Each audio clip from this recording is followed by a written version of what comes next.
What's up, everybody? No. I'm Cameron, And I'm Breanna. and today we're going to be talking about Breanna's Geo Tracker.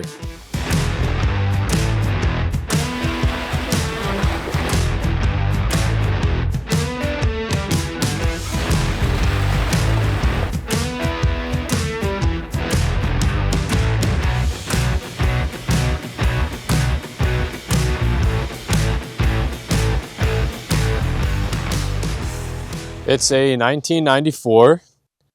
It's actually a Pontiac Sunrunner, but it's also known as a Geo Tracker or a Suzuki Sidekick.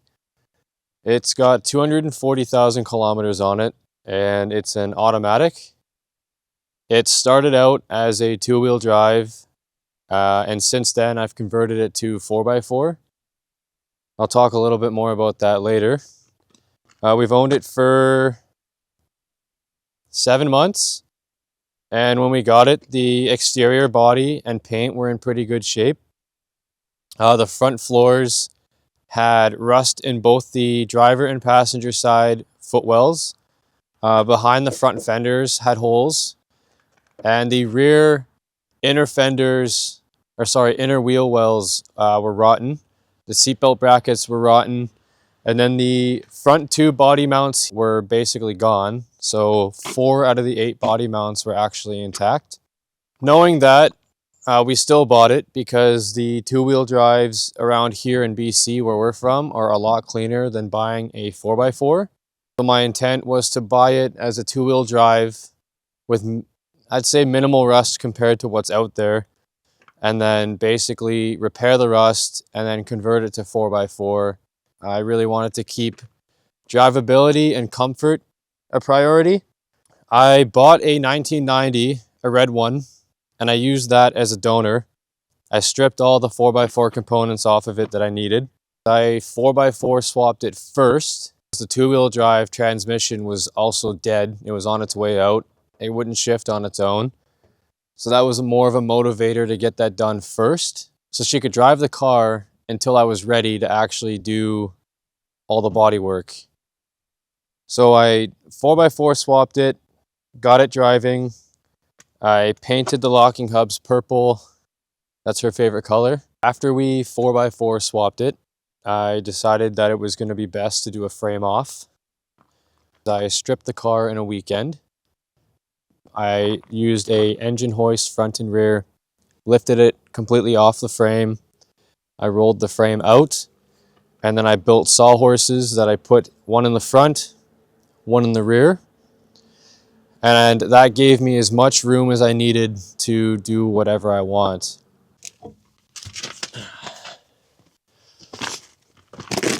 I actually wanted to take the wheel off and show you some of what I've done, just to kind of give you guys a bit of an idea, in case you have a tracker and you want to fix it yourself. I cut out the rotten body mount in the back here on both sides, and I used 1/8 thick plate and basically made a new mount and reused the existing body mount stud. And then when I was finished, I took a 1/2-inch drill bit and drilled a hole, and now it's been plugged, but I've left that there so in the winter time you can fluid film it and blow it out, clean it, keep it serviced. Like I said, in here in BC, road salt is a huge issue, and that ends up ultimately leading to these cars rotting away, and I'm trying to do what I can to keep them alive. Then I also fixed the seatbelt bracket on both sides, again with 1/8 plate, welded a nut to the outside, sealed it all up, and again, you can see the frame here. The frame's been all painted. It's a little dirty from our last little adventure, but again, that's fine. It's all fluid filmed and coated, so it's not going to do any harm. And then I'll move to the front and I'll show you what I have done in the front. So in the front, same thing. I did 1/8 thick steel plate, ran it across. I built a whole new mount, And I again used the existing body mount stud. And yeah, fluid filmed again the entire frame. Fluid filmed inside that mount, and I left drain holes for it as well. One more way that you can service it and ensure that ensure that your work is going to last, because when you're going to do everything to that extent, you might as well not cut corners. When I had finished everything and it was to what I wanted, I used a wire wheel and I went the entire underbody, wire wheeled all of it, bed lined it, and then after I was done that, I did the inner floor. So I wire wheeled everything, bed lined it, and then decided, since I had it all apart, I would paint match the engine bay, because for some odd reason the engine bay was like a matte gray color. It wasn't paint matched. I guess they didn't do that on these cars. So paint matched the engine bay. Had everything all prepped and ready, and then I moved to the frame, and the frame had the gas tank cross member was also rotten in one small spot, and the rest of it didn't look very good. Since I had everything apart, what I had done is I took, I think it was 1.5 inch 120 wall DOM tubing, and I sleeved it through the frame after cutting the existing cross member off, welded it to the frame, and then I welded the shock mounts to that, braced it up, and then I welded the original gas tank mounts to that bar. Stripped the entire frame down with a wire wheel, primed it, painted it, and then I rolled it back underneath and put it all back together. Sound deadened the entire inner body. I did the doors, I did the quarter panels, the tailgate, the entire inner floor.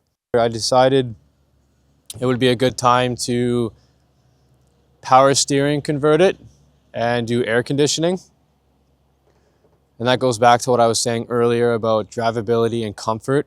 Yeah, that's the majority of the work I've done to it. So I like how the car holds heat a lot better now. It used to like feel a draft going through because of the holes in the floor and everything. I could hear the water driving through the puddles. Um, I also like the power steering now. It's a lot easier to steer and reverse park. That's the thing I had the most trouble with. And also, the thing that made me want the car in the first place was actually that the roof comes off. The roof comes off, which I think is pretty cool. I like this car and I also enjoy driving it. And this to me, I think is pretty sweet. We'll talk about the interior. So I'll have you come and show them. The interior is pretty clean. It's all stock. I haven't really changed anything. I've got the carpet cover that I just got recently. And one other thing I did do is I put LEDs in the dash. They're purple colored. They're on the cluster, they're on the climate controls, and they're on the shift console. And the interior is very clean. That's one thing I love about this car, is like the interior is mint. Not a single issue, or for the most part, I mean, minor wear and tear for the vehicle this age, but overall it's very, very nice. Very clean. It's very cozy feeling, especially after all the work I've done to it and the sound deadening. The car rides very well. It's very quiet. We'll come to the tailgate here. And what I had done here is I took 1.25 inch aluminum C-channel and I built a new tailgate cover. And then on the aftermarket hardtop that we've got, I put it's like a truck canopy seal to it. So now this, when you close it, it's fully sealed up. That's another thing I did to kind of prevent any water leaks from coming in. Just, this thing leaked a lot when we got it. Now it doesn't leak at all, thankfully.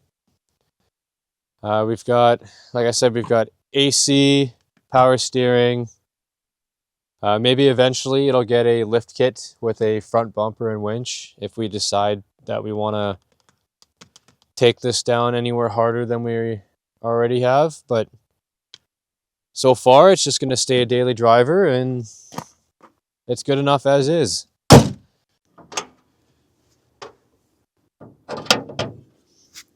So under the hood is still bone stock. It is the 8-valve 1.6 liter. Like I said, it's got AC and power steering now. Currently the AC doesn't work. I need to throw a belt on and recharge the system. It's the middle of winter, so I'm not going to worry about that until spring, maybe summer. And yeah, paint match the engine bay, and I'm thinking maybe next year or the end of this year potentially I will try to repaint the car, so that way we don't have a shiny engine bay and a dull faded exterior. But even then, that's not a big deal. Just something to learn, or something for me to learn and tackle. I like tackling those kinds of projects and giving things like that a try. I enjoy it. And yeah, that's it for the engine bay here. Like I said, it's bone stock. Nothing really too extreme. It's been very, very reliable. Very reliable. Thank you for watching. This is Breanna's Tracker, and we'll see you guys in the next video.